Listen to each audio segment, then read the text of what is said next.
వారమై యోగ్యమైన రీతిగా ప్రభు యొక్క రక్త మాంసములో పాలు పంపులు పొందుదామండి. ప్రభు యొక్క రక్త మాంసంలో పాలు పంపులు పొందే ముందుగా దేవుని యొక్క వాక్యం నుండి మత్తయి సువార్త 26వ అధ్యాయము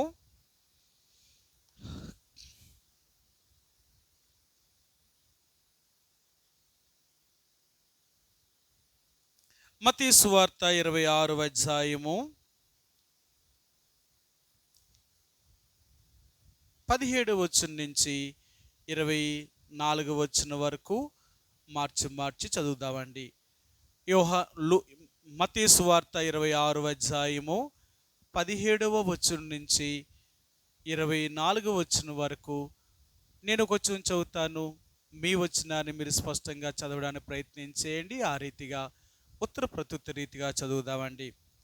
పులియని రొట్టెల పండుగలో మొదటి దినమందు శిష్యులు యేసునొద్దకు వచ్చి, పస్కాను భుజించుటకు మేము నీ కొరకు ఎక్కడ సిద్ధపరచగోరుచున్నావని అడిగిరి.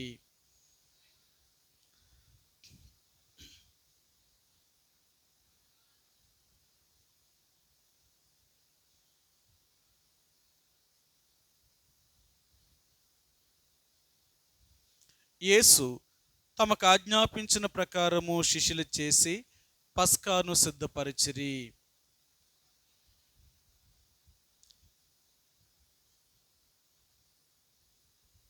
వారు భోజనము చేయుచుండగా ఆయన, మీలో ఒకడు నన్ను అప్పగించునని మీతో నిశ్చయముగా చెప్పుచున్నానెను.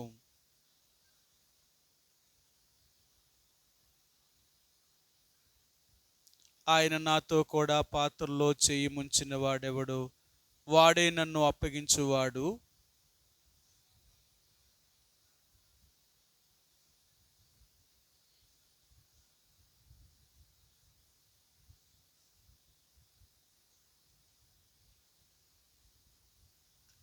ఈ యొక్క మధ్యాహ్నకాల సమయంలో చదవబడిన లేఖన భాగాన్ని దేవుడు దీవించునుగాక.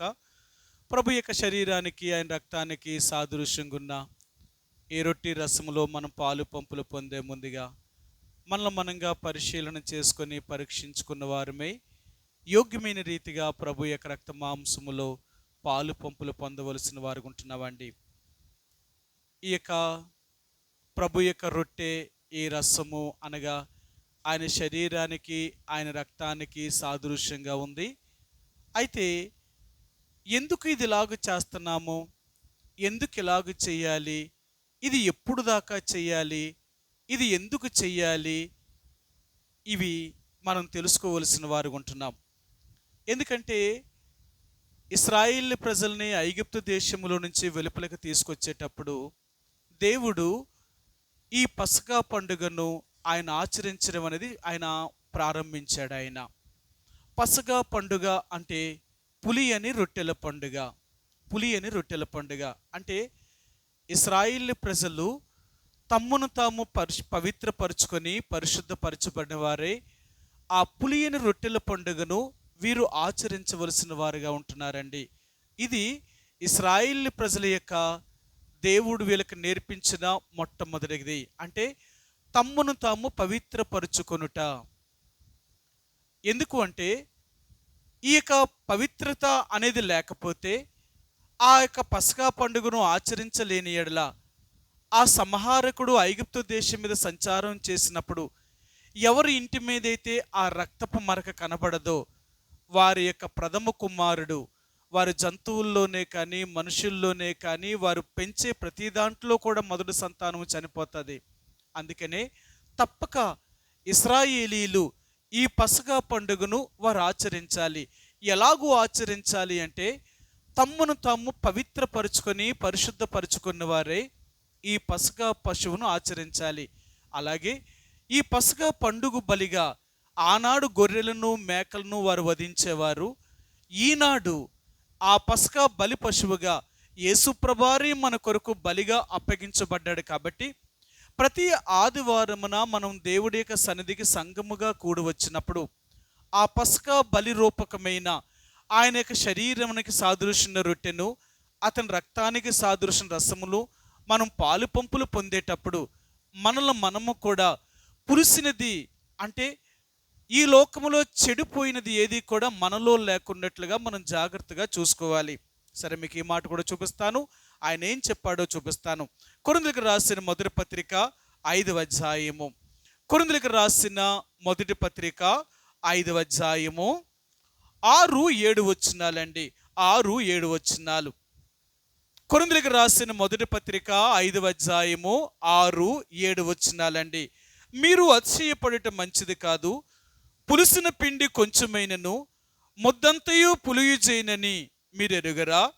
మీరు పులిపిండి లేనివారు గనుక క్రొత్త ముద్ద అగుటకై ఆ పాతదైన పులిపిండిని తీసి పారవేయుడి. ఇంతేకాక క్రీస్తు అను మన పస్కా పశువు వధింపబడెను. సరే, ఈ పస్కా పండుగ అనే రోజున యేసు ప్రభువారు ఆయన వధించబడిన ఒక గొర్రె పిల్ల వలె మన కొరకు ఆయన బలయ్యాడు. ఆ రోజున పిలాతు కూడా ఇశ్రాయేలు ప్రజలకు ఈ మాట చెప్పాడు. ఇది మీకెంతో పస్కా పండుగ దినాలు కాబట్టి ఈ పస్కా పండుగ రోజున ఒక మనిషిని విడుదల చేయడం అనేది మీకు ఒక ఆచారం కదా. నేను యేసుని విడుదల చేసి మీకు ఒక బలి పశువుగా, అంటే తప్పు చేసిన వాడిన బరబ్బాను మీకు అప్పగిస్తాను. ఆ మనిషిని మీరు చంపండి, ఈ మనిషిని విడుదల చేయండి అన్నాడు ఆయన. అప్పుడు వాళ్ళు ఏమన్నారు అంటే, యేసును సిలువ వేసి బందిపోటు దొంగైన బరబ్బాను మాకు విడుదల చెయ్యి అన్నారు వారు. అంటే ఒక పస్కా పండుగ రోజున యేసు ప్రభువారు మన కొరకు ఒక బలి పశువుగా వధించబడ్డాడు. సరే, ఆ రోజున వారు ఒక గొర్రెను కానీ మేకను కానీ వారు తీసుకొని దాన్ని వధించి దాన్ని తినే విధానాన్ని వారికి జ్ఞాపకం చేసినప్పుడు వారు ఎలాగ తినాలి అంటే పులిసినది ఏది కూడా వారి దగ్గర ఉండకూడదు. అంటే తమ్మును తాము పవిత్రపరచుకోవలసిన వారిగా ఉంటున్నారు. సరే, మీకు ఆ మాట చూపిస్తాను. నిర్గమాకాండము 12వ అధ్యాయము. ఆనాడు ఇశ్రాయేలు ప్రజలకు దేవుడు ఈ పస్కా పండుగను ఎలాగో ఆచరించాలి అనేది వారికి చూపించాడు. ఒక మాట మాత్రం మీకు చూపిస్తానండి. నిర్గమాకాండము 12వ అధ్యాయము. నిర్గమాకాండము 12వ అధ్యాయము మొదటి 2 వచనాలండి. మోషే అహరోనులకు ఐగుప్తు దేశములో ఉండగా యెహోవా వారితో ఇలాగు సెలవిచ్చెను. నెలలో ఈ నెల మీకు మొదటిది. ఇది మీ సంవత్సరమునకు మొదటి నెల. మీరు ఇశ్రాయేలు సర్వ సమాజముతో ఈ నెల దశమి నాడు వారు తమ తమ కుటుంబముల లెక్క చొప్పున ఒక్కొక్కడు గొర్రె పిల్లనైనను మేక పిల్లనైనను అనగా ప్రతి ఇంటికి ఒక గొర్రె పిల్లనైనను ఒక మేక పిల్లనైనను తీసుకొని వెళ్ళను.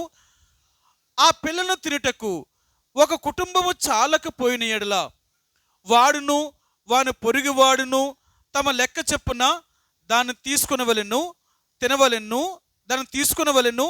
ఆ గొర్రె పిల్లను భుజించుటకు ప్రతి వాని భోజనముకు పరిమితిని బట్టి వారు లెక్కింపవలెను. నిర్దోషమైన ఏడాది మగపిల్లను తీసుకొనవలెను. గొర్రెల్లో నుండి అయినను మేకల్లో నుండి అయినను దాన్ని తీసుకొనవచ్చును. ఇలాగా ఇశ్రాయేలు ప్రజలకు చెప్పాడన్నమాట.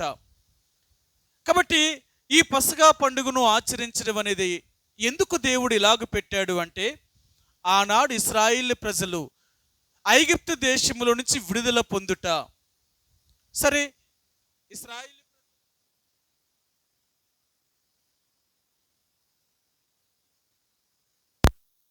పండుగను వారు ఆచరించాలి అన్నాడు ఆయన. ఈ పండుగను వారు ఆచరించాలి.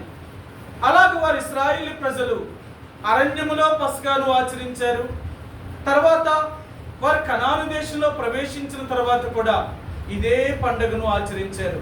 ఆయన వారికి చెప్పాడు, మీ తరతరాలకి కూడా ఈ ఆచారమును మీరు ఆచరించవలసినదే. అంటే భూమి మీద ఇశ్రాయేలు ప్రజలు ఈ భూమి ఉన్నంత కాలము కూడా, వారి సంతానము భూమి మీద ఉన్నంత కాలము కూడా అది వారు ఆచరించవలసిందే. తప్పక వారు ఆచరించాలి. రెండవదిగా యేసు ప్రభువారు ఈ భూమి మీదకి వచ్చిన తర్వాత ఈ పండుగను ఆయన ఆచరించడం అనేది ఆపాడు. అంటే ఆయన తర్వాత ఎవరైతే యేసు ప్రభువారిని అంగీకరించారో ఆ పస్కా బలిగా యేసు ప్రభువారే అప్పగించబడ్డాడు. కాబట్టి ఇప్పుడు ఆయన ఒక గుర్తు చెప్పాడనమాట. ఇది నా శరీరము, ఇది నా రొట్టె ఆయన అన్నాడు. ఆయన ఒక పాత్రను అంటే ఒక రొట్టెను పట్టుకొని ఆయన కృతజ్ఞతాస్తుతులు చెల్లించి ఇది నా శరీరము, దీనిలోనిది మీరు అందరూ తినుడి అని ఆయన చెప్పాడు. ఇది ఒక పాత్రను పట్టుకొని ఇది నా రక్తము, దీనిలోనిది మీరు అందరూ త్రాగండి అని చెప్పి ఇది మీ పాప క్షమాపణ కొరకే చిందించబడిన నిబంధన రక్తము అని వారికి చెప్పాడు. ఇది ఎప్పుడు దాకా చేయాలి అంటే సంఘము భూమి మీద ఉన్నంత వరకు కూడా ఆయన మరణాన్ని జ్ఞాపకం చేసుకోవలసిందే. ఇదే ప్రతి ఆదివారము ప్రభుయ్య దగ్గరికి వచ్చినప్పుడల్లా సంఘము ఆయన మరణాన్ని జ్ఞాపకం చేసుకుంటుంది.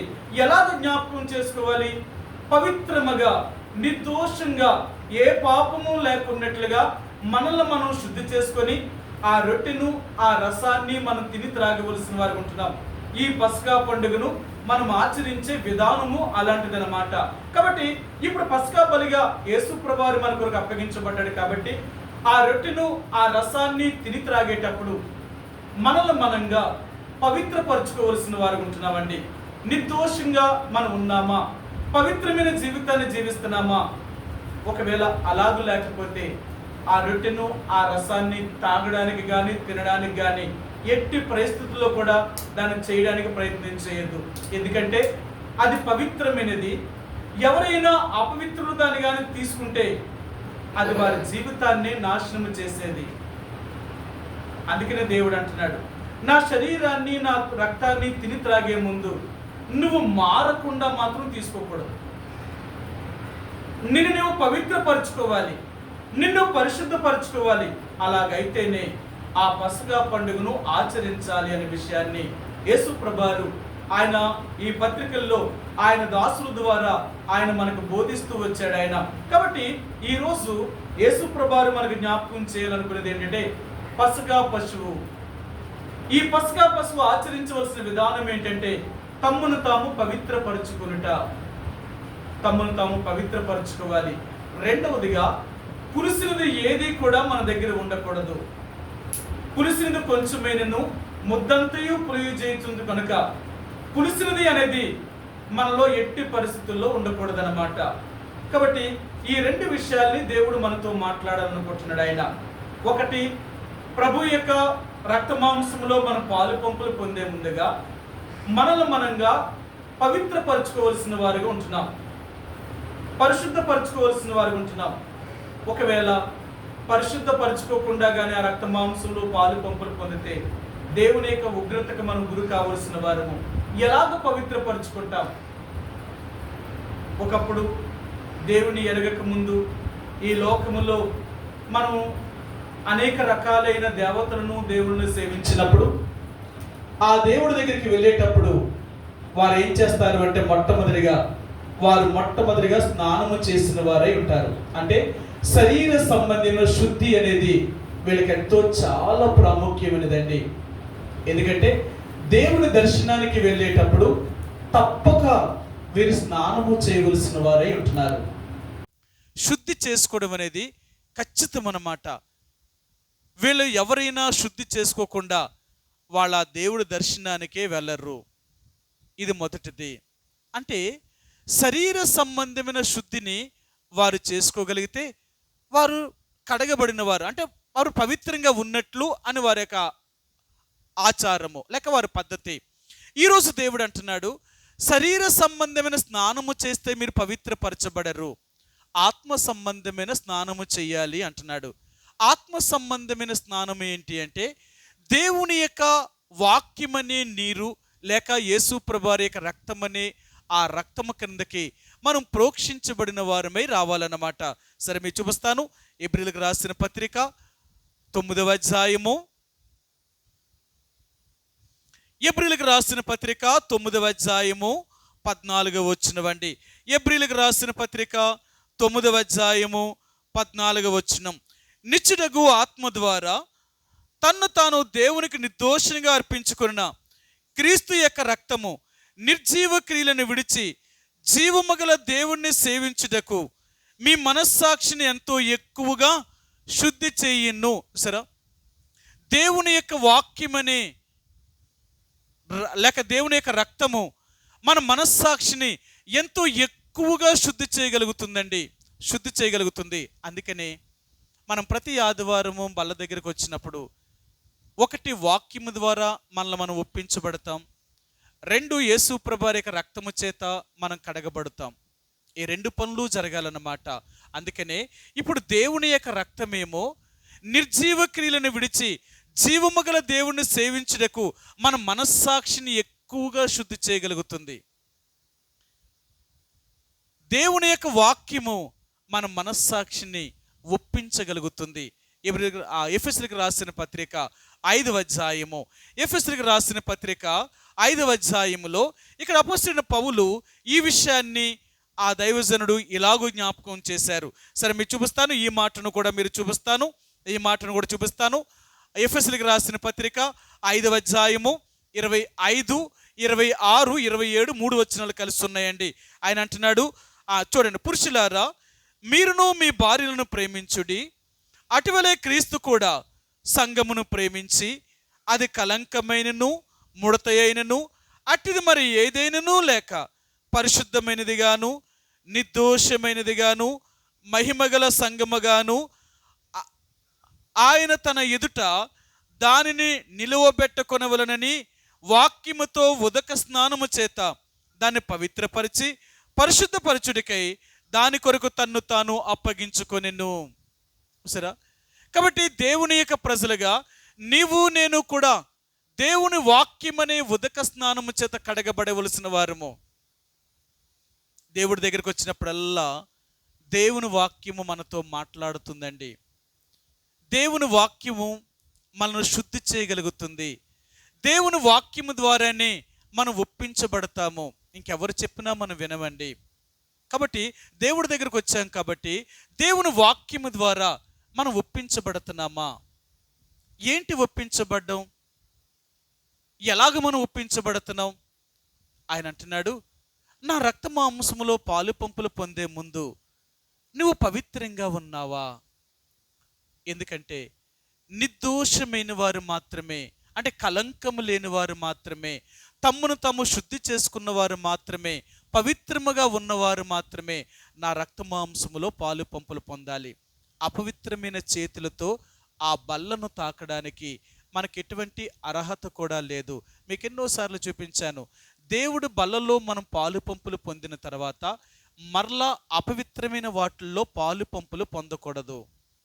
ఒకవేళ అలాగూ పాలు పంపులు పొందితే ఆయన అంటాడు, మీరు నన్ను అవమానపరిచారు, లేక మీరు నన్ను అపవిత్రపరిచారు అంటున్నాడు ఆయన. మొదటి కొరింథీయులకు రాసిన పత్రిక, కొరింథీయులకు రాసిన మొదటి పత్రిక 10వ అధ్యాయము, కొరింథీయులకు రాసిన మొదటి పత్రిక 10వ అధ్యాయము. ఇక్కడ ఆయన ఏమంటున్నాడు, ఒక మాట మీరు చూపిస్తాను. 17, 18 వచనాలండి. 17, 18, క్షమించండి, 18, 19 వచనాలు. శరీర ప్రకారమైన ఇశ్రాయేలీయులను చూడుడి, బలి అర్పించిన వాటిని తినివారు బలిపీఠముతో పాలివారు కారా? ఇక నేను చెప్పినది ఏమి? విగ్రహార్పితములో ఏమైనా ఉన్నది అయినను, విగ్రహములలో ఏమైనా ఉన్నది అయినను చెప్పేదినా? లేదు గాని అన్యజనులు అర్పించు బలులు దేవునికి కాదు దయ్యములకే అర్పించుచున్నారని చెప్పుచున్నాను. మీరు దయ్యములతో పాలువారగుట నాకు ఇష్టము లేదు. మీరు ప్రభువు పాత్రలోనిది దయ్యముల పాత్రలోనిది కూడా త్రాగనేరరు. ప్రభువు బల్ల మీద ఉన్న దానిలోను దయ్యముల బల్ల మీద ఉన్న దానిలో కూడా పాలు పొందనేరరు. 22 వచ్చినవండి. ప్రభువునకు రోషం పుట్టించదమా? ఆయన కంటే మనం బలవంతులమా? అర్థమైందా? యేసు ప్రభువారి యొక్క రక్త మాంసంలో పాలు పంపులు పొందిన తర్వాత ఇంకే అపవిత్రమైన వాటిల్లో పాలు పంపులు పొందకూడదు. ఒకవేళ దేవునికి విరోధమైన దాంట్లో ఏ దాంట్లోనైనా పాలు పంపులు పొందితే, ఇప్పుడు ఆయన అంటున్నాడు, దేవునికి రోషాన్ని పుట్టించిన వారు అవుతామంట. మీకు ఎన్నోసార్లు చెప్పాను, దేవుడు సహించలేని పాపం ఏంటి అంటే విగ్రహ సంబంధమైన అర్పితమైనది ఏదైనా సరే. విగ్రహముల జోలికి వెళ్ళినా, విగ్రహ సంబంధమైన వాటిని అర్పించినా, వాటిని తినినా దేవుడు ఎట్టి పరిస్థితుల్లో క్షమించలేడు. ఆయన ఇది క్షమించలేని పాపం అన్నమాట. అందుకనే ఒక్కసారి యేసు ప్రభువుని నమ్మిన తర్వాత ఆ రోజు నుంచి నువ్వు చచ్చేదాకా విగ్రహ సంబంధమైన దేని జోలికి కూడా నువ్వు వెళ్ళకూడదు. అటు వాటి పరిసర ప్రాంతాల్లోనే నువ్వు ఉండడానికి కనిపించకూడదు. అర్థమైందా? ఎందుకు అంటే దేవుని యొక్క ప్రజలుగా ఆ ఆ పరిసర ప్రాంతాల్లో నువ్వు ఎక్కడ కనిపించినా నిన్ను చూసేవారు అంటారు, ఇక్కడ వీళ్ళకేంటి పని, ఇక్కడికి ఎందుకు వచ్చారు వీళ్ళు, ఇది వాళ్ళకు సంబంధించిన స్థలం కాదు కదా. చూసారా? అందుకనే దేవుని యొక్క ప్రజలుగా యేసు ప్రభువారి యొక్క రక్తమాంసములో పాలు పంపులు పొందిన తర్వాత ఇక నువ్వే విగ్రహాల జోలికి కూడా వెళ్ళకూడదు. ఎప్పుడు కూడా ఎప్పుడు కూడా ఒకవేళ వెళ్ళేవా దేవునికి రోషాన్ని పుట్టించావు. ఆయన అంటాడు, ఆయనకు రోషం పుట్టించిన వారం అవుతాము, ఆయనకంటే మనమేమీ బలవంతులము కాము. ఆయన కోపం వచ్చింది అంటే ఆ కోపాన్ని ఎవ్వరూ ఆర్పలేరు. ఇంకా ఏ మానవుడు తట్టుకోలేడు ఆయన కోపాన్ని. అందుకనే చాలాసార్లు చెప్తాం, ఒక్కసారి నువ్వు యేసు ప్రభువుని అంగీకరించిన తర్వాత ఈ రెండు పనులు చేయకూడదు. విగ్రహ సంబంధమైన దేని దగ్గరికి ఆ పరిసర ప్రాంతాలకే నువ్వు వెళ్ళకూడదు. రెండవదిగా విగ్రహ అర్పితమైనది ఏది కూడా నువ్వు తినకూడదు. ఒకవేళ ఈ రెండు చేసావు అంటే విగ్రహములతో కూడా నీకు సంబంధం ఉందన్నమాట. ఎప్పుడైతే విగ్రహాలకు సంబంధం కలిగిన వారిని అందరినీ కూడా దేవుడు తీర్పు తీర్చగలిగిన వాడు. ఆయన ఉగ్రతకు, ఆయన శిక్షకు తప్పక వారు పాత్రులవుతారు. ఈ రోజు కాకపోవచ్చు, ఒక నెల కాకపోవచ్చు, ఒక సంవత్సరము కాకపోవచ్చు, అంత మాత్రాన దేవుడు వదిలిపెడతాడనుకోకు. దేవుడు అత్యంత శాంతమూర్తి. ఆయన చాలా దయ కలిగిన వాడు. మనలాగా త్వరగా కోపపడే దేవుడు కాదు. ఆయన కోపము అంత త్వరగా రగులుకోదు. ఒకవేళ ఆయన కోపం రగులుకుంది అంటే దాన్ని ఎవరూ ఇంకా ఆర్పజాలరు. ఆయన ఎవరూ ఆర్పజాలరు. ఒక్కసారి దేవుడుగానే తన కోపాన్ని కుమ్మరించాలనుకున్నప్పుడు ఇంకా దాన్ని ఎవ్వరూ ఆర్పలేరండి, ఆర్పలేరు కూడా. మీరు చూడండి, సొదొమ గుమొర్రాల వారు చేసిన పాపము ఆకాశమును కంటిన తర్వాత అబ్రహాము ఆ సొదొమ గుమొర్రాల పట్టణాలలో లోతు కొరకు ఎంతో ప్రాధేయపడ్డాడు. అయ్యా, ఒకవేళ 50 మంది నీతిమంతులుంటే, 40 మంది నీతిమంతులుంటే, 30 మంది నీతిమంతులుంటే, 10 మంది నీతిమంతులున్న పట్టణాలను నాశనం చేయవా, ఆపువా అన్నాడు. ఒకవేళ సొదొమ గుమొర్రాల పట్టణాల్లో 10 మంది నీతిమంతులు నా కంటికి కనపడిన ఆ 2 పట్టణాలని కూడా నేను కాల్చను అన్నాడు. కానీ దేవుని కోపము ఎప్పుడైతే దాని మీదకి వచ్చిందో ఆకాశమును పడే అగ్ని గంధకాలను భూమి మీద కుమ్మరించాడు ఆయన. ఈ రోజు వరకు కూడా సొదొమ గుమొర్రాల అనే పట్టణాలలో ఒక్క గడ్డి మొక్క కూడా మొలవదట. ఎందుకంటే అది అగ్ని గంధకాలతో కాలుతూ ఉండే ప్రదేశం అంటది. నేటికి కూడా ఆ గంధకము కలిగిన స్థలములో ఏ గడ్డి మొక్క కూడా మొలవదట. అది నిర్మానుష్యమైపోయిన పట్టణాలు.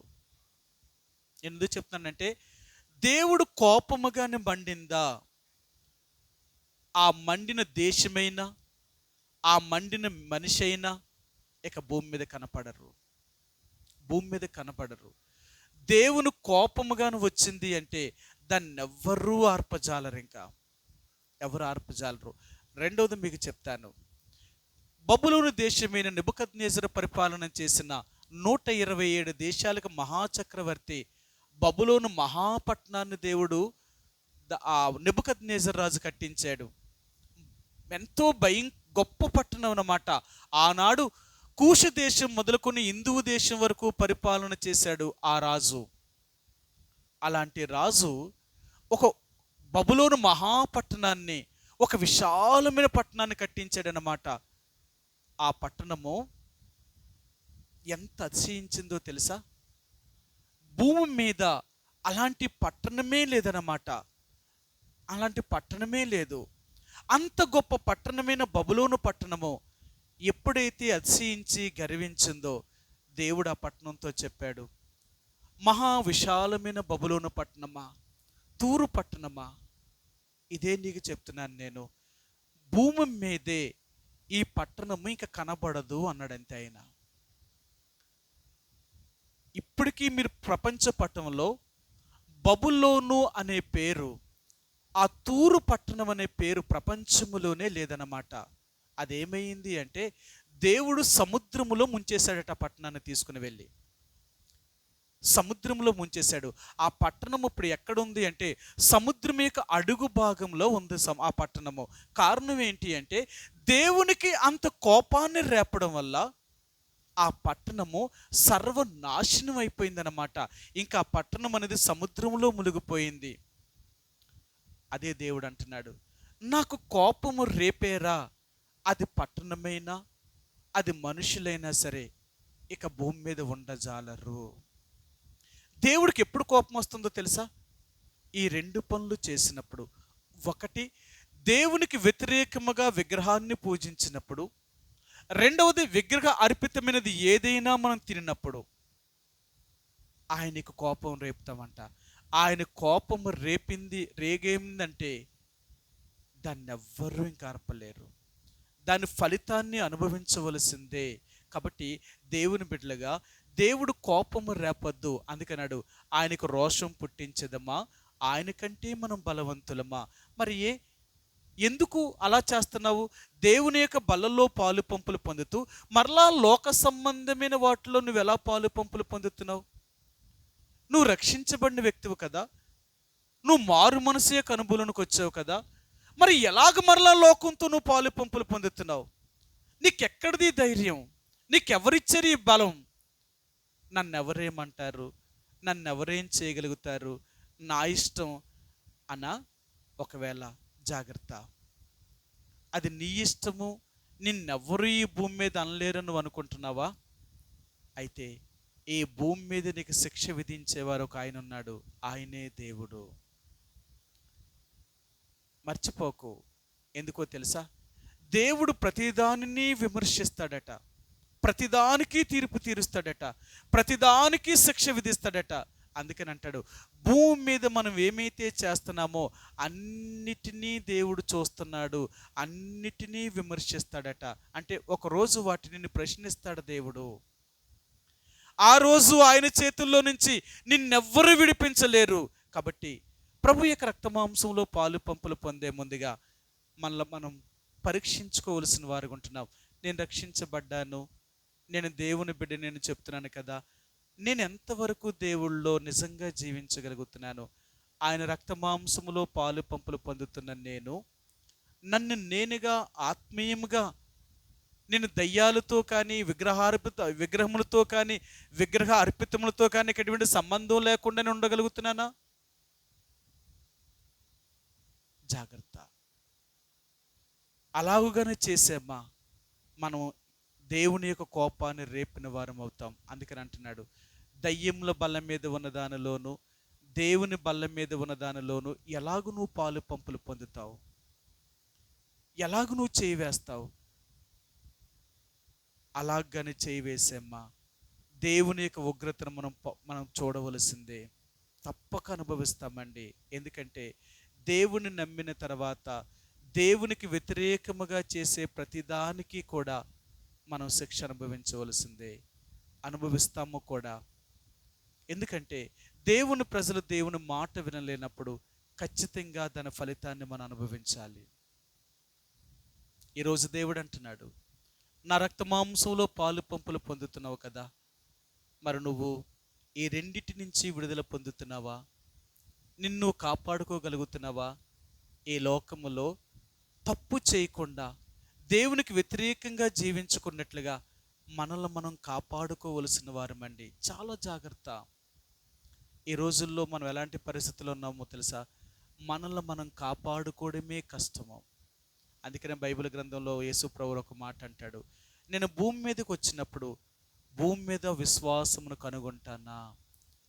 నేను వచ్చే రాకడ సమయంలో విశ్వాసాన్ని కాపాడుకునేవారు ఉన్నారేమో అని చూస్తాడట. ఒక నిజమైన విశ్వాసంతో బ్రతికేవారు ఉంటారా అని చూస్తాడట. ఎందుకంటే ఎవ్వరూ అలాగుండరట. అందరూ మిళితమైపోతున్నారు. అంటే లోకము, దేవుడు ఈ రెండిటితో కలిసిపోతున్నారన్నమాట. అందుకనే దేవుడు అన్నాడు, నా మీద ఎవ్వరికీ విశ్వాసం ఉండదు. నేను భూమి మీదకి వచ్చేటప్పటికి అందరూ విశ్వాసాన్ని కోల్పోయేవారుగా ఉంటారు. కారణం ఏంటి అంటే వారు లోకముతో, లోక సంబంధమైన వాటితో ముడిపడ్డారు కాబట్టి లోకం వారి విశ్వాసాన్ని పాడు చేస్తుంది. ప్రియ సహోదరి సోడా, ఈ ఉపజానకాల సమయంలో ప్రభు యొక్క రక్త మాంసంలో పాలు పంపులు పొందే ముందుగా ఈ పసకా పండుగను ఆచరించే విధానం ఏంటంటే మనల్ని మనం పవిత్రపరచుకోవలసిన వారు ఉంటున్నాం. పవిత్రపరచుకోవాలి. ఒకవేళ ఎక్కడైనా మనం అపవిత్రంగా ప్రభువుకి వ్యతిరేకంగా జీవించామా, వెళ్ళకూడని స్థలాలకి వెళ్ళామా, చేయకూడని పనులు చేసామా, ఒక్కసారి పరీక్ష చేసుకో. ఒకవేళ నువ్వు కానీ ప్రభు దగ్గర అలా పరీక్షించుకోకపోతే దేవుడే నిన్ను పరీక్షించగలిగిన వాడు. అందుకనే బైబిల్ గ్రంథంలో అంటాడు, ఏమంటాడు తెలుసా? ఈ భూమి మీద ఉన్నంత వరకు నేను నీకు పరీక్షించుకునే అవకాశం ఇస్తున్నాను. నీకు నువ్వుగానే తీర్పు తీర్చుకోవాలి, నీకు నువ్వుగానే పరీక్షించుకోవాలి. నువ్వు అలా చేయలేదనుకో, నేను నిన్ను విమర్శిస్తాను.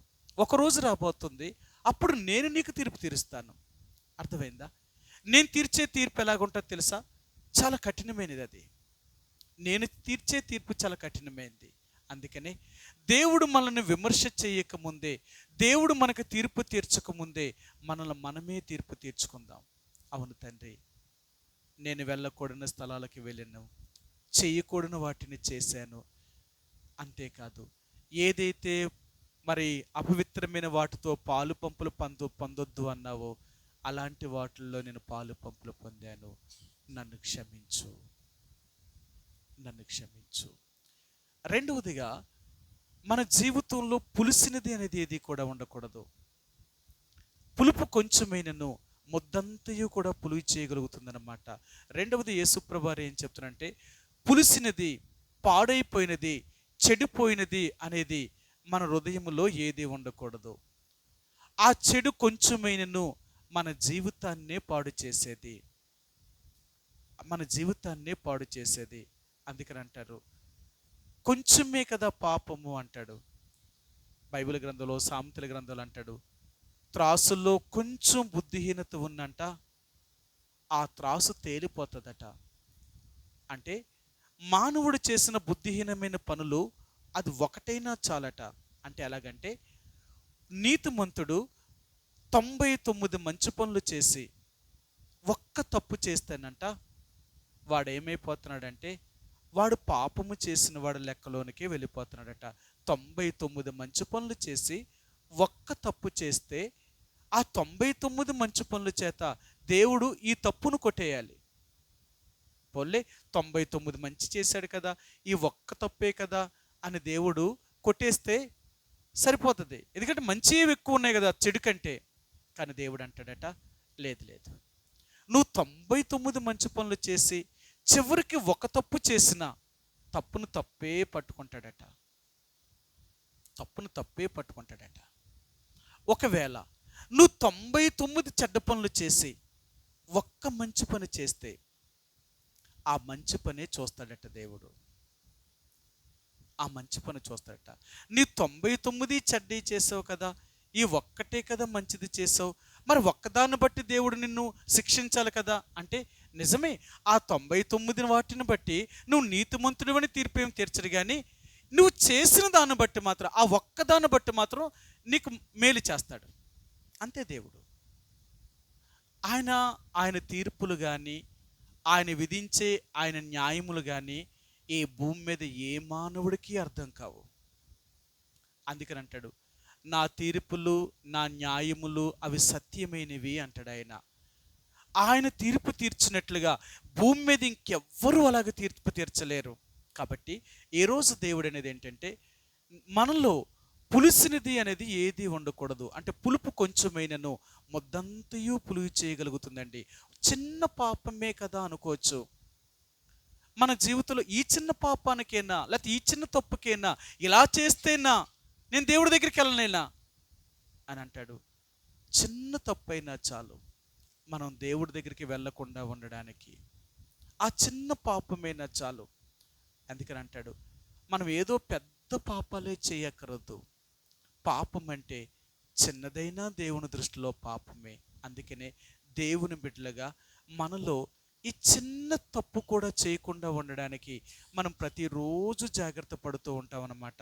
లోకంలో సామెత చెప్తారు, ఒక బిందెడు పాలులోనంట ఒక విషం చుక్కేసిన పాలన్నీ కూడా విషమైపోతాయట. అవుతాయా? ఒక బిందెడు పాల్లో ఒక్క చుక్క విషమైతే విషం అవుతాయా? పాలు ఎక్కువ విషం ఎక్కువ అంటే పాలే ఎక్కువ, కానీ ఆ ఒక్క చుక్క విషమైనా సరే పాలంతటినీ కూడా విషంగా మార్చగలదట. అలాగే నా జీవితంలో కూడా ఒక చిన్న తప్పు ఉన్నా చాలు మనం పాపాత్ములుగా చేయబడ్డానికి. చిన్న తప్పైనా చాలు. అందుకనే దేవుని బిడ్డలు ఎంత జాగ్రత్త పడతాము అంటే మనలో పాపము లేకున్నట్లుగా చాలా చూసుకుంటాం అన్నమాట. అంటే చాలామంది అంటారు కదా, ఏం చెప్తారు తెలుసా లోకంలో చాలామంది, అమ్మ భూతత్వం బిడ్డ చూడకండి అమ్మ అంటారు. అంటే ఏంటి తెలుసా, ఎదటోళ్ళు తప్పులు చూసేటప్పుడు ఎలా చూస్తారట, భూతత్వం బిడ్డ చూస్తారట. వీళ్ళ తప్పులు చూసేటప్పుడు వీళ్ళు కనపడవట, వీళ్ళు అప్పుడు చూడరట. వీళ్ళు ఎదటోళ్ళు తప్పులు మాత్రం భూతార్థం పెడి చూస్తారు. కానీ అంటే ఎంత చిన్న తప్పు అయినా పెద్ద తప్పులో ఏం చేస్తారు, కానీ వీళ్ళు పెద్ద తప్పులు చేసినా. అందుకని బైబిల్ గ్రంథంలో ఒక మాట అన్నాడు కదా, నీ కంట్లో ఉన్న దూలమును చూడకుండా ఎదటవాడి కంట్లో నులిసినందుకు చూస్తావు. వాళ్ళకి కనిపించే చిన్నదే, అది చిన్నదే కానీ నీ దృష్టిలో పెద్దది. కానీ నీ కింద ఎన్నున్నా, నువ్వు ఎన్ని పెద్ద చేసినా ఎదటవాడినే చూపిస్తూ ఉంటావు. అదే దేవుడు అంటున్నాడు, జాగ్రత్త. దేవుని యొక్క బిడ్డలుగా ముందు మనంగా పరిశీలన చేసుకోవాలి. నేను ఎలాగున్నాను, నా జీవితం ఎలాగుంది, నేను బాగున్నానా? ఇది ప్రతిరోజు మన స్వపరీక్ష. ఎందుకో తెలుసా, ఏ రోజు ఏమవుతామో మనకు తెలియదు, ఎప్పుడు మనకి ఏ అపాయం వస్తుందో తెలియదు, ఎన్ని రోజులు మనం భూమి మీద ఉంటామో మనకు తెలియదు. ఒకవేళ ఏ రోజైనా ఈ లోకాన్ని విడిచిపెట్టవలసి వస్తే మనం దేవుడి దగ్గరికి వెళ్ళగలమా? ఆయనతో కూడా ఉండగలమా? ఇది చాలా ఖచ్చితమన్నమాట. అందుకనే ఈ పసగా పండుగను ఆచరించే విధానం ఏంటంటే, ఒకటి పులియని రొట్టెల పండుగ, అంటే పులిసినది ఏది కూడా ఉండకూడదు.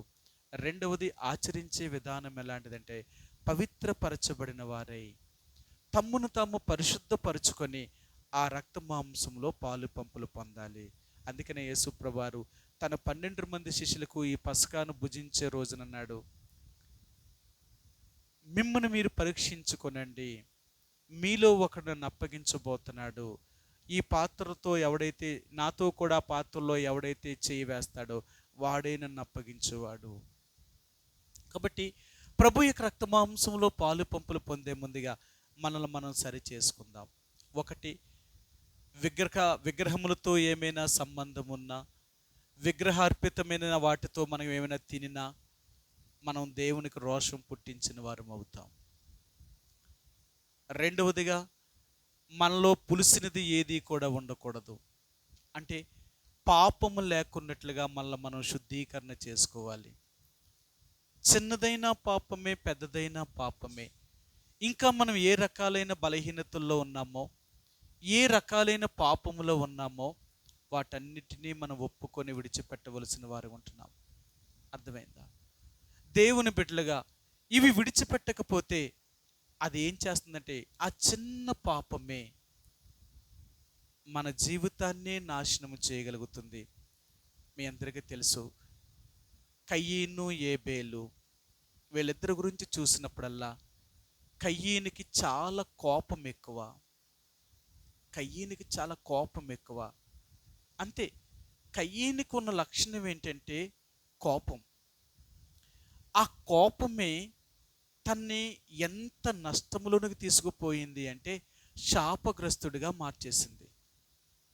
అందుకని బైబిల్ గ్రంథంలో అంటాడు, కోపము అనేది అది దేవుని నీతిని నెరవేర్చదట. చిన్నదే కదా అని అనుకుంటాం, కానీ అది దేవుని నీతినే తప్పేలాగా చేస్తుందట. ఈ ఒక్క మాట మీకు చూపిస్తాను. చిన్న చిన్న పాపములే, అవి పెద్ద పాపములేమీ కావు, కానీ దేవుని దృష్టిలో ఈ చిన్న పాపాలే పెద్ద దానికి తీసుకుని వెళ్తున్నాయంట. ఆయన అంటున్నాడు, యాకోబు రాసిన పత్రికలో ఆయన అంటాడు, ఆయన ఏమన్నాడో మీకు చూపిస్తాను. మొదటి అధ్యాయము 19వ వచనం అండి. మొదటి అధ్యాయము 19వ వచనం. నా ప్రియ సహోదరులారా, మీరు ఈ సంగతి ఎరుగుదురు గనుక ప్రతి మనుషుడు వినుటకు వేగిరపడువాడును, మాట్లాడుటకు నిదానించువాడును, కోపించుటకు నిదానించువాడునే ఉండవలెను. ఎందుకనగా నరుని కోపము దేవుని నీతిని నెరవేర్చదు.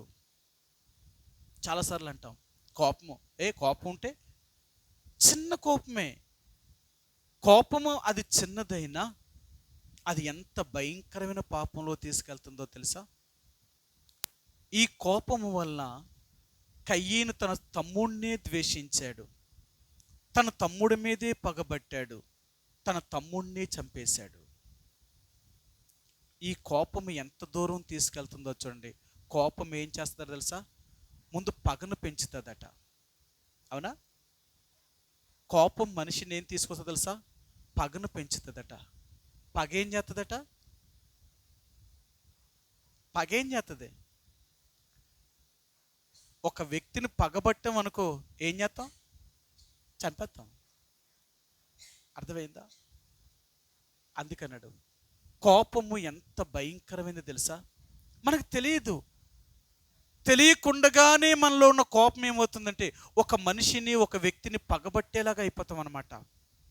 పగబట్టాము అంటే వాళ్ళంతు చూసేదాకా వదలం అన్నమాట. వాళ్ళంతు చూసేదాకా వదలం. వాళ్ళు నాశనం అయ్యేదాకా మనం సహించలేమండి. ఇది మానవుడి యొక్క కోపం చివరికి తీసుకెళ్ళేది. చిన్నదే, చిన్న కోపము అది ఎంత ప్రళయాన్ని చుట్టూ సృష్టించగలుగుతుందో చూడండి. అందుకని అంటాడు ఇలాంటిది ఒకటి కాదు మానవు యొక్క జీవితంలో ఎన్ని ఉన్నాయో చిన్న చిన్నవే వీటిని అదుపు చేసుకోపోవడం వల్ల ఇవి మనల్ని దేవుని యొక్క రాజ్యానికే చేరుకున్నట్లుగా చేయగలుగుతున్నాయి. కాబట్టి ఈరోజు దేవుడు అంటున్నాడు, నీలో పులిసినది అనేది, పాప సంబంధమైనది ఏది కూడా నీ జీవితంలో వండుకున్నట్లుగా చూసుకో. పాప సంబంధమైన ఏది ఉన్నా అది చివరికి మనల్ని దేవుని యొక్క రాజ్యము నుండే దూరం చేయగలుగుతుందండి. చిన్నదే అనుకుంటున్నాం కానీ అది చాలా దూరం తీసుకెళ్తుంది. అందుకని దేవుడి దగ్గర ఈరోజు మనం ఏం చేసేది ఏంటంటే, మన హృదయంలో ఏవైతే దేవుడు సహించలేనివి, సహింపనలున్నవి, పాప సంబంధమైనవి ఏవైతే మన హృదయంలో ఉన్నాయో వాటిని ఒక్కసారి పరీక్షించుకుందాం. మనకు మాత్రమే తెలుసు మన హృదయంలో ఏమున్నాయి అనేది. మనకి దేవుడికి తప్ప ఎవ్వరికీ తెలియదు. అందుకనే దేవుడు ఈరోజు నీతో నాతో మాట్లాడేదంటే, నీలో ఉన్నది నాకు తెలుసు కాబట్టి నేను నీకు చెప్తున్నాను అంటున్నాడు ఆయన. ఆయన ఏం చెప్తున్నాడంటే, ఉన్నది కొంచెమైనా, అంటే ఆ చిన్నదైనా సరే అది నీ జీవితాన్ని నాశనం చేయగలుగుతుంది. అర్థమైందా? అందుకని బైబిల్ గ్రంథంలో మరొక మాట అంటాడు ఆయన. ఏమంటాడు తెలుసా? ఈ భూమి మీద నువ్వు ఉన్నావు కాబట్టి నీ మాటలు కొద్దిగా ఉండవలెను అంటాడు ఆయన. నేను పరలోకమందు ఉన్నాను, నువ్వు భూమి మీద ఉన్నావు. నువ్వు మాట్లాడే నీ మాట ఎలాగ ఉండాలంటే కొద్దిగా మాట్లాడాలట. నీకు ఇష్టం వచ్చినట్లుగా మాట్లాడకూడదట. నీకు ఇష్టం వచ్చినట్లుగా కానీ మాట్లాడావు అంటే ఆ మాటల ద్వారానే మనం అపవిత్రులుగా చేయబడతామంట. ఎప్పుడైతే మన మాటల ద్వారా మనం అపవిత్రులుగా చేయబడతామో, అపవిత్రులు ఎవ్వరూ దేవుని యొక్క రాజ్యములోనికి ప్రవేశించరట. చూసారా? అపవిత్రమైన మాటలు మాట్లాడే ప్రతి ఒక్కరూ కూడా దేవుని యొక్క రాజ్యములోనికి ప్రవేశించలేరు. అందుకే దేవుడు అన్నాడు, చిన్నవే, మనమేం పెద్దవేవో చేయకూడదు. ఒకళ్ళు చంపేయడం కానీ, ఒకళ్ళు దోసుకోవడం కానీ, ఒకళ్ళు ఇబ్బంది పెట్టడం కానీ, ఇలాంటి పెద్ద నేరాలు ఏమీ చేయకూడదు. చిన్నవే చాలండి మన జీవితాన్ని ఎంత ప్రమాద స్థాయిలోకి తీసుకొని పోతాయో.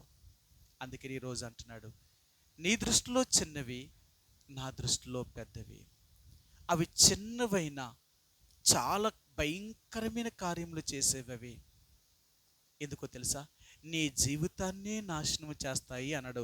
సరే, ఇక్కడే మీకు ఆ మాట చూపిస్తాను. 3వ అధ్యాయము యాకోబు రాసిన పత్రిక 3వ అధ్యాయము 5-6 వచనాలండి. 5-6 వచనాలు. అలాగుననే నాలుక కూడా చిన్న అవయవమైనను బహుగా అదిరిపడును. ఎంత కొంచెము నిప్పు ఎంత విస్తారమైన అడవిని తగలబెట్టును. నాలుక అగ్నియే. నాలుక మన అవయములలో ఉంచబడిన పాప ప్రపంచమై సర్వ శరీరమునకు మాలిన్యము కలగజేయచ్చు ప్రకృతి చక్రమునకు చుచ్చుపెట్టును. అది నరకము చేత చుచ్చుపెట్టబడును. చూసారా, మన నాలుకట మన అవయవములన్నిటిలో చాలా చిన్నదట. కానీ ఈ నాలుక ఏం చేస్తుందో తెలుసా? మన శరీరాన్ని అపవిత్రపరుస్తుందంట. మనల్ని మన మీదే, అంటే మన నాలుకతో మనం మాట్లాడే మన మాటల చేత ఇతరులు మనల్ని అసహించుకునేలాగా చేయగలుగుతుందంట. అందుకని అంటారు, నీ మాటను బట్టి నువ్వు నీతిమంతుడిగా పిలువబడతావు, నీ మాటను బట్టి అపవిత్రుడిగా కూడా పిలువబడతావు. అందుకని అంటాడు, మనం మాట్లాడే మాటలు కూడా చాలా జాగ్రత్త. అవి మాటలే కదా, ఎలా మాట్లాడితే ఏంటి, ఇలా ఎందుకు మాట్లాడకూడదు, అలాగే ఎందుకు మాట్లాడాలా? అందుకే దేవుడు అంటున్నాడు, నీ మాటలు చాలా కొద్దిగా ఉండాలి. ఎందుకో తెలుసా? నువ్వు భూమి మీద ఉన్నావనే సంగతి మర్చిపోకు. అంటే ఒకరోజు నువ్వు విమర్శలోనికి రాబోతున్నావు. భూమి మీద జీవించే ప్రతి మనిషిని విమర్శ చేయబోతున్నాడు దేవుడు. చిన్న చిన్నవే, ఇవేం పెద్ద నేరాలేమీ కాదు, మన దృష్టిలో నేరాలు కాదు. ఈ మాట అంటేనే తప్ప, ఇలాగంటేనే తప్ప, అలాగంటేనే తప్ప అంటావు. దేవుడు అంటున్నాడు, నిజమే, అది నీకు తప్పు కాకపోవచ్చేమో, కానీ నా దృష్టిలో అది తప్పే.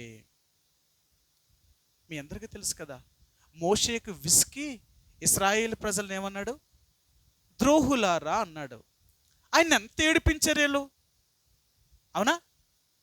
నిజంగా మోషే ఎంత సాత్వికుడిని అంత బాధ పెట్టారండి వాళ్ళు.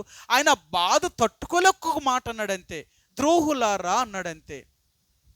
ఆ ఒక్క మాటకి దేవుడు ఎంత కోపపడ్డాడో తెలుసా మోషే మీద? నువ్వెవరివి నా ప్రజలను అలాగనడానికి? అంతే, నువ్వు కనాను దేశంలోనికి ప్రవేశించు. ఒక్క మాట చేత కనాను దేశంలో ప్రవేశించలేకపోయాడండి, ఒక్క మాట చేత. మళ్ళీ అతని గురించి దేవుడు ఏం చెప్పాడంటే, భూమి మీద ఉన్న వారందరిలో మోషే అంత మిక్కిలి సాత్వికుడు భూమి మీద లేడట. అంత సాత్వికము కలిగిన, నెమ్మది కలిగిన మనిషి ఒక్క మాట అంటే దేవుడు తీసుకెళ్ళలేదట. ఎంత భయంకరం చూడండి, ఒక్క మాటే దేవుడు క్షమించలేదా?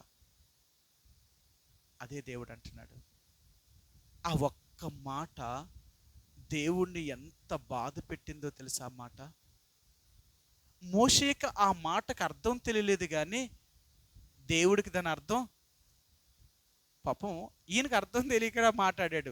ద్రోహులారా అన్నాడు, అంతేనా? ద్రోహులారా అంటే ఎంత పెద్ద నేరం అంటే అది బైబిల్ గ్రంథంలో అన్నాడు కదా, ఎవడైనను తన సహోదరుని చూసి ద్రోహి అంటేనంట వాడి నిత్యాగ్నిలోనికి వెళ్ళిపోతాడట. సరే, మీకు ఆ మాట చూపిస్తాను. మత్తయి సువార్త 5వ అధ్యాయము, మత్తయి సువార్త 5వ అధ్యాయము